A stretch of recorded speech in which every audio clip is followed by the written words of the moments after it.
नमस्ते साथीहरू, शुभ बिहानी। श्री स्वस्थानी माताले सम्पूर्णलाई कल्याण गरोस्। आज भने श्री स्वस्थानी परमेश्वरीको साङ्गे रहेको छ र 1 महिनासम्म निरन्तर हाम्रो घर श्री स्वस्थानी परमेश्वरीको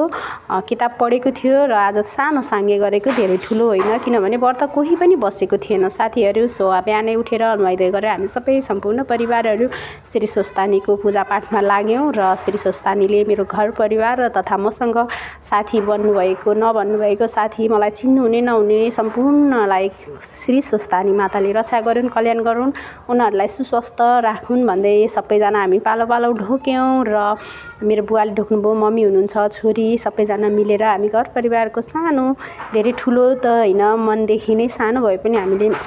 आज श्रद्धाभावपूर्वक श्री स्वस्थानी माताको साङ्गे गऱ्यौँ र मैले छोरीहरूलाई टिका लाएर ढोकेँ। अनि यस्तै हो साथीहरू, जति पनि साथीहरू हुनुहुन्छ, स्वस्थानी माताले रक्षा